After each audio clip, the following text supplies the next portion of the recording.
he has the most, who is most content with the least. With this beautiful thought of Lord Buddha, let me start my today's video. My name is Mohammad Adil and I am a teacher in केंद्रीय विद्यालय. आज का हमारा ये video एक ऐसे topic पर है जो अक्सर KVS ही नहीं, जितने भी टीचिंग पोस्ट से हैं उससे रिलेटेड एग्ज़ाम्स में और उससे रिलेटेड इंटरव्यू में पूछा जाता है. जी हाँ, तो शुरू करते हैं आज के इस टॉपिक पर. हमारा टॉपिक है right to education, RTE. So shall we start? Okay. As you can see, RTE, interviewer can ask, what do you mean by RTE? So you have to tell the full form. RTE means right to education. It is our fundamental right, and what this right says: free and compulsory education to all the children of the age of 6 to 14 years. तो आपको बताना है कि 6 से 14 साल के बच्चों के लिए कंपलसरी और फ्री एजुकेशन प्रोवाइड करता है हमारा राइट टू एजुकेशन, जो कि हमारा क्या है, मौलिक अधिकार यानी फंडामेंटल राइट, जो कि मेंशन है आर्टिकल 21A में. आप इतना बोल लेंगे तो एक अच्छा इंप्रेशन रहेगा, उनको लगेगा कि हाँ आपको बेसिक आइडिया है. बट ये चीज़ें एक दो बहुत ही पुरानी चीज़ होगी और अक्सर आई थिंक सभी को ये चीज़ इस टॉपिक के बारे में थोड़ा सा आइडिया होगा, लेकिन मैं चाहता हूँ कि आपको थोड़ा एक बेटर अंडरस्टैंडिंग हो ताकि आप अपने इंटरव्यू में बहुत अच्छे अंक प्राप्त कर सकें. सो फर्स्ट आप तो ये बताएंगे ही, प्लस आपको ये भी बताना है कि ये राइट टू एजुकेशन एक्ट कौन से अमेंडमेंट के थ्रू आया. तो अमेंडमेंट क्या था? 86th constitutional amendment. 86th constitutional amendment. This is very very important when you are talking about right to education. 86 constitutional amendment आया था 2002 में, और 86th constitutional amendment के थ्रू right to education को फंडामेंटल राइट्स में add किया गया under the article right 21A. 86th constitutional amendment का ऑब्जेक्टिव था education for all. Education for all. Because of this objective we have inserted free and compulsory education to all the children of the age of 6 to 14 years. Alright, before this amendment 86th constitutional amendment act, हमारे constitution में already article 45 में ये mention था कि the state should make the provision for the free and compulsory education for the children in article 45 before this constitutional amendment act. So इसको DPSP से निकाल कर फंडामेंटल राइट बनाया गया 86th कॉन्स्टिट्यूशनल अमेंडमेंट एक्ट में. लेकिन अब वो जो आर्टिकल 45 जो था, जिसको अभी फंडामेंटल राइट बना दिए गए, उसकी लैंग्वेज में थोड़ा सा चेंज किया गया. दैट मीन्स 86 कॉन्स्टिट्यूशनल अमेंडमेंट ने कहाँ चेंज किया? एक तो फंडामेंटल राइट में, दूसरा DPSP के आर्टिकल 45 में.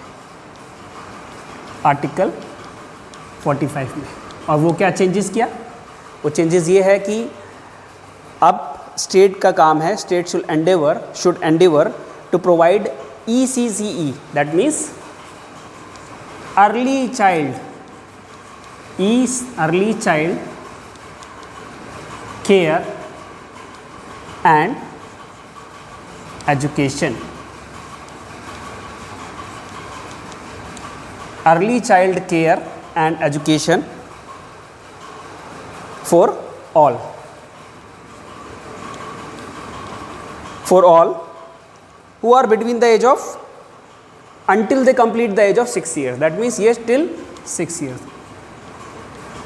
तो आपने हाल फिलहाल में देखा होगा न्यू एजुकेशन पॉलिसी आई है, तो न्यू एजुकेशन पॉलिसी में ECCE पर काफ़ी ज़ोर दिया गया है. तो आपने देखा कि हमने क्या क्या जिक्र किया अभी. फंडामेंटल राइट्स में right to education for all children below the age of 6 to 14 years. Then हमने कॉन्स्टिट्यूशनल अमेंडमेंट ऐड किया है, उसके अंदर क्या किया है, आर्टिकल 45 की लैंग्वेज को चेंज किया गया.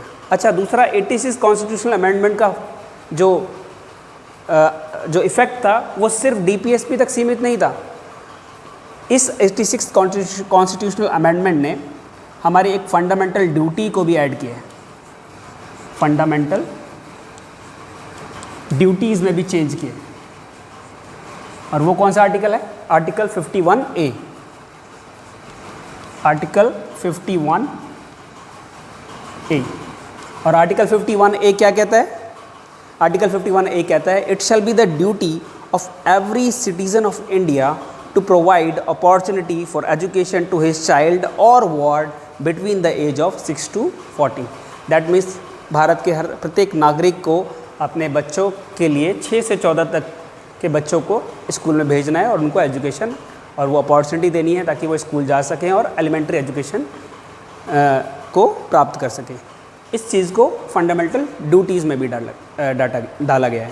Okay, so I hope now आपको एक पिक्चर क्लियर हो गया होगा कि जो राइट टू एजुकेशन है वो कैसे आया, और हाँ 86 कॉन्स्टिट्यूशनल अमेंडमेंट से आया, और इस अमेंडमेंट ने क्या क्या चेंजेस किए। इसका ऑब्जेक्टिव था एजुकेशन फॉर ऑल, इसीलिए RTE एक्ट आया आर्टिकल 21A में, और DPSP की लैंग्वेज में थोड़ा चेंज किया गया, उसमें ECCE पर जोर दिया गया, और एक फंडामेंटल ड्यूटी ऐड की अंडर द आर्टिकल 51A, जिसमें हर नागरिक अपने बच्चे को 6 से 14 साल के बच्चों को स्कूल में भेजेंगे। आई होप आपको ये क्लियर हो गया होगा। दूसरा एक और इम्पॉर्टेंट चीज़ है जो कि आपको सभी को पता होना अनिवार्य है। एक आर्टिकल है आर्टिकल 24, ये भी आपसे पूछा जा सकता है क्योंकि हम टीचर हैं तो हमें इस चीज़ का भी नॉलेज होना चाहिए कि हमारे देश में बहुत सारे बच्चे अभी भी चाइल्ड लेबर कर रहे हैं। तो चाइल्ड लेबर से बचाने के लिए हमारे कॉन्स्टिट्यूशन में क्या प्रावधान है और उससे रिलेटेड कौन कौन से आर्टिकल हैं जो हमारे कॉन्स्टिट्यूशन में अवेलेबल हैं कि हम कैसे चाइल्ड लेबर को कम कर सकते हैं। ओके, तो आपको चाइल्ड लेबर वाली कोई से रिलेटेड कोई भी सवाल आता है, आप सीधे आपको मेंशन करना है हमारे fundamental right article 24। Okay, article 24 कहता है कि it prohibits the employment of children, it prohibit the employment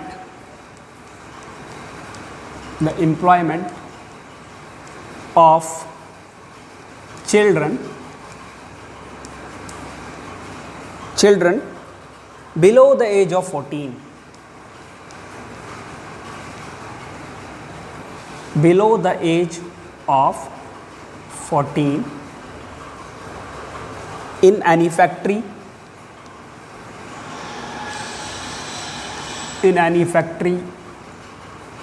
or can say other hazardous activity।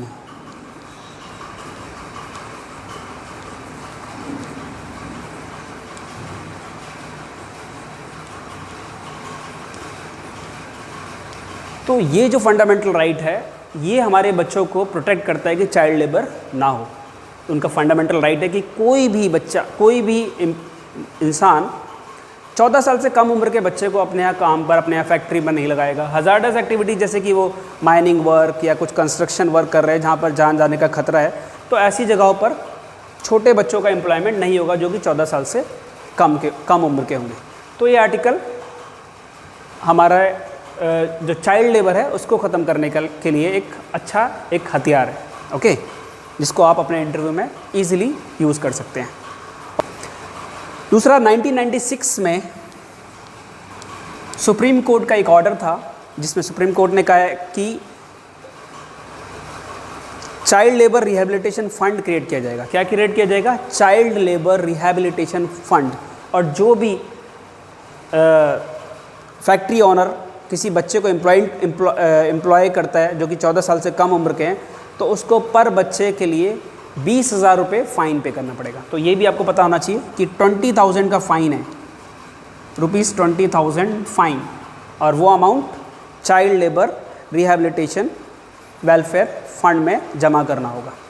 तो आई होप आपको आज का ये वीडियो पसंद आया होगा और आपकी नॉलेज काफ़ी एनहेंस होगी। आई नो थोड़ा सा टेक्निकल है, बट इसकी जानकारी होना हर टीचर के लिए अनिवार्य है। Okay, thank you.